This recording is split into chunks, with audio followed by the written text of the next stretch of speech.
한 주 동안 월가의 애널리스트들 사이에서 가장 화제가 됐던 종목을 해부해보는 시간 김장렬의 업사이드 시작합니다. 유니스토리 자산운용 김장렬 투자전략본부장과 함께합니다. 안녕하십니까? 안녕하세요. 네, 반갑습니다. 반갑습니다. 자, 오늘은 애플에 대해서 네. 일단 먼저 확인을 해보려고 합니다.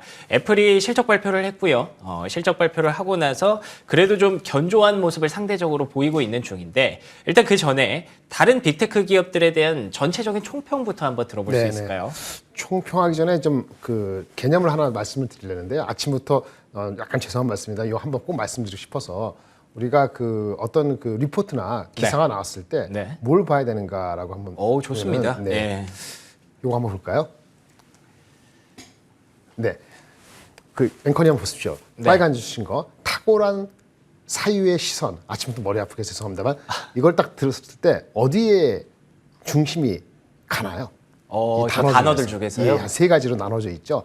탁월한 저는 사유의 시선. 일단 탁월이라는 단어가 너무 그렇죠. 아, 예. 탁월하게 눈에 띄죠. 네네, 근데 그럼요. 실질적으로 우리 그 보는 사람, 독자라든지 우리 청취자 이런 분한테 가장 중심이 되는 핵심은 맨 끝이거든요.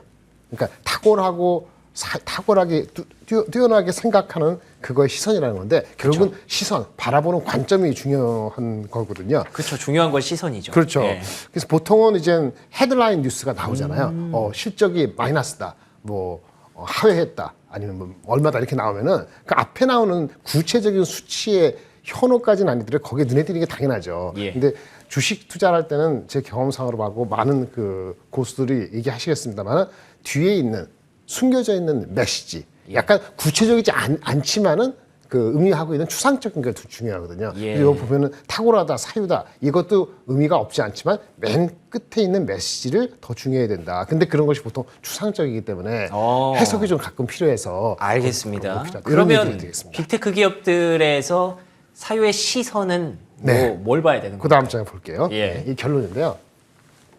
결론은 너무 심플하죠. 많은 사람이 얘기하는데.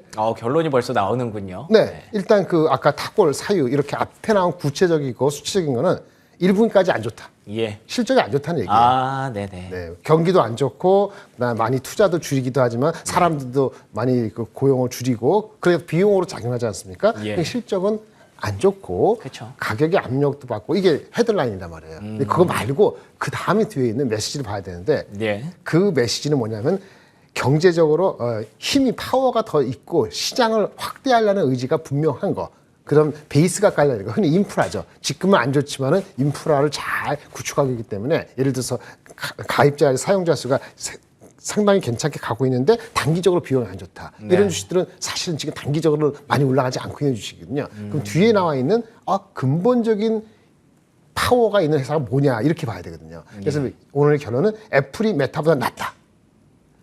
애플이 메타보다 좋다. 제 생각은 그런 거죠. 벌써 결론이 나왔네요. 네네네. 알겠습니다. 그 이유는 경제적인 힘이 있고 메타가 또 단기적으로 좀 급등했다. 그날 보면 지난주에 한 20몇 프로 올랐거든요. 맞습니다. 반은 이제 엄청난 양의 그 자사주 매입 소각이었단 말이에요. 그런 것 때문에 올랐는데 사실은 경제적인 힘을 보면은 애플가 중장기적 의미가 있다. 요걸 결론이고 마지막으로 오늘 안 가져왔습니다만 애플 다음이나 아니 비슷하게 본다면 저는 중장기적으로는 마이크로소프트가 가장 유망하다라는 결론을 하나 더 첨부해 드리면서 애플에 대해서 들어가 보겠습니다. 알겠습니다. 좋습니다. 뭐 결론이 나왔기는 합니다만 탁월한 사유의 시선에서 우리가 시선을 일단 구체적으로 봐야 되기 때문에 4분기 실적 리뷰부터 한번 해보도록 하겠습니다. 네, 애플 결론 말씀드릴까요? 네. 어떨까요? 헤드라인은 실적이 안 좋았다. 4년 만에 매출이 첫 번째 감소했다. 그쵸. 역성장이라는 거에 헤드라인이 맞춰지잖아요. 그쵸. 그 좀 더 예. 얼마나 마이너스였는데 기획보다 마이너스 3%다. 이거 중요한 게 아니라는 거예요. 예. 근데 일단 그런 거에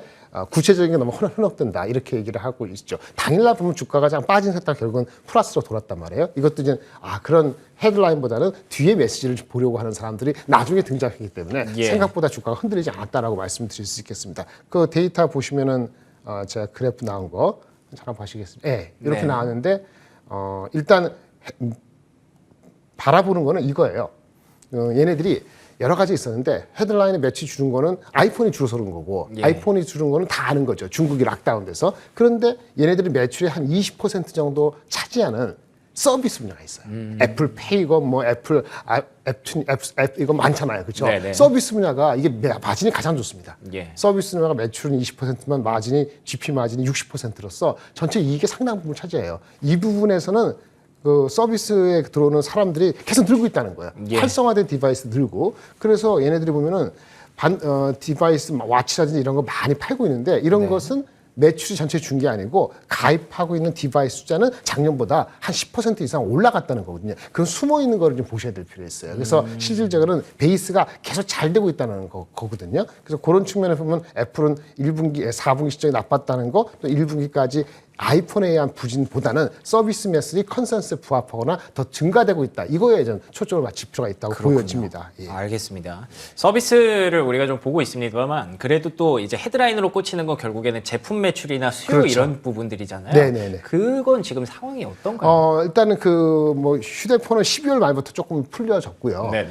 1월 달 들어와서는 여기 안 적었습니다만 일단은 단기적으로는 아이폰이 아주 많이 팔리는 건 아니에요. 그런 것 그러다 같아요. 보니까 네. 이제 아이폰 지금 나오는 아이폰 제품 그거를 가격을 인하했습니다. 중국에서. 그쵸. 한 10% 인하한 게 며칠 전에 나왔는데 그건 좀 드문 이례적인 케이스죠.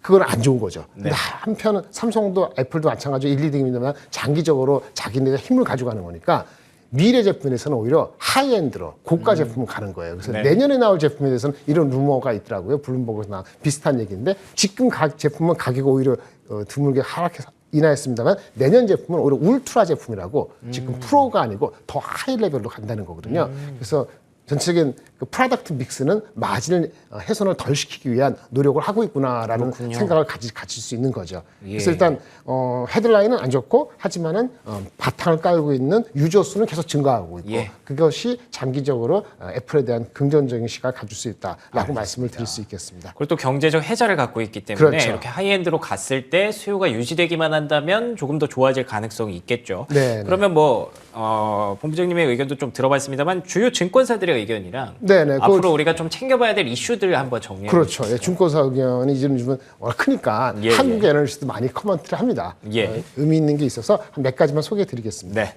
첫 번째는 한국투자증권에서 나온 코멘트입니다.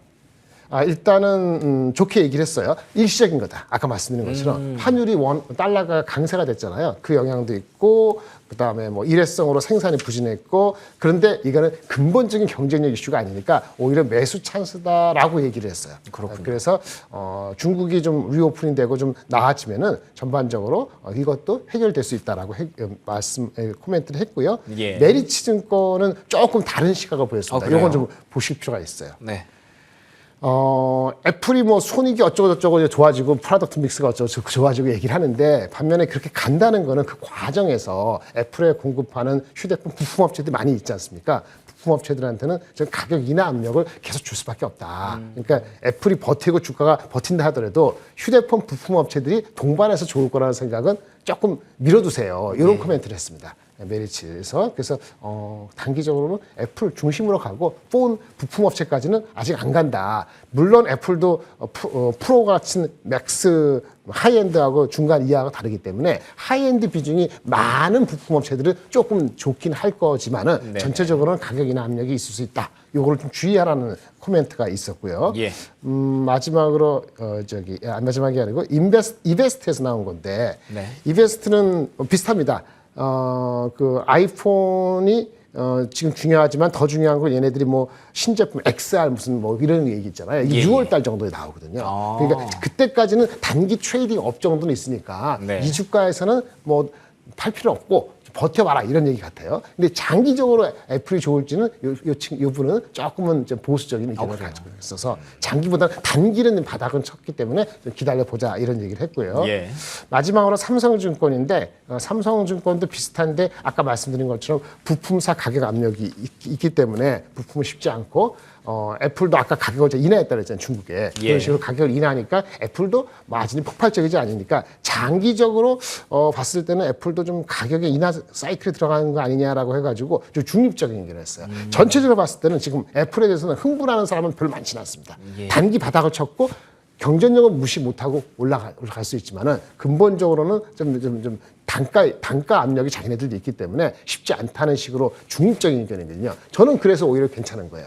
지금 난리치고 있는 뭐 얼마 전에 구글, 죄송합니다. 구글이라든지 뭐 엔비디아 조카지만은 남들이 안 볼 때 근본적인 경제적 해자가 있는 주식을 주축할 필요가 있다라고 생각이 들어서 이 레벨에서는 괜찮다라고 보여집니다. 알겠습니다. 애플에 대해서 뭐 걱정하지 말라라는 얘기가 있습니다만 최근에 어떤 좀 실적과 관련해서 우려되는 부분들을 한번 짚어봤고요. 그리고 좀 이 포인트가 한번 궁금했거든요. 네, 말씀하시죠. 아무래도 네. 지금 다들 AI 얘기를 너무 많이 하고 있기 때문에 애플은 혹시 AI에 대해서 좀 관심이 없는지 이거 한 번만 짚어보고 마무리할까요? 네네, 뭐 코멘트는 했습니다. 코멘트 했는데 제가 뭐 지금 잠깐 스킵했는데 네네. 애플의 아이폰에 대한 얘기는 너무나 지금 이례적인 게 아니고 뻔한 것 같은데 얘기를 했어요. 팀 쿡 아저씨께서 뭐라고 이렇게 얘기했냐면은 그 인공지능은 우리의 핵심적인 중심 영역이 있다 이렇게 얘기를 했고 이미 그 AI 펑션이 아이폰이라든지 뭐 애플 워치라든지 여기 다 반영돼 있다 이거죠. 그러니까 자기는 쓰고 있다는 거예요. 근데 AI 챗봇을 만들겠다는 건 아니고. 그러네요. 그러니까 AI가 이 챗봇 같은 기능이 증가되는데 자기네들은 그거를 굉장히 많이 활용하고 있고 앞으로도 활용할 거기 때문에 네. 그 애플의 프로덕트는 그런 걸 다 포함시켰다. 이런 자신감을 좀 표현했고 시장 전체에 의미를 부여했는 거 봤을 때는 이런 임플리케이션은 구글이나 마이크로소프트의 경쟁으로 인한 AI의 그 위상이 높아지는 것은 그것을 활용하는 서비스나 제품 쪽에서 그게 애플이 활용하는 거죠. 굉장히 좀 도움이 된다. 이런 식으로 얘기를 해서 긍정적인 톤을 유지를 했습니다. 알겠습니다. 자, 오늘은 유니스토리 자산운용 김장렬 투자전략본부장과 함께 탁월한 사유의 시선을 중심으로 애플 실적을 한번 확인해 봤습니다. 다른 기업들에 대해서도 앞으로도 계속 좀 꾸준히 다뤄볼 생각이니까요. 김장렬의 업사이드 계속해서 관심 있게 지켜봐 주시기 바랍니다. 오늘 여기서 마무리하겠습니다. 네. 오늘 좋은 말씀 고맙습니다. 감사합니다.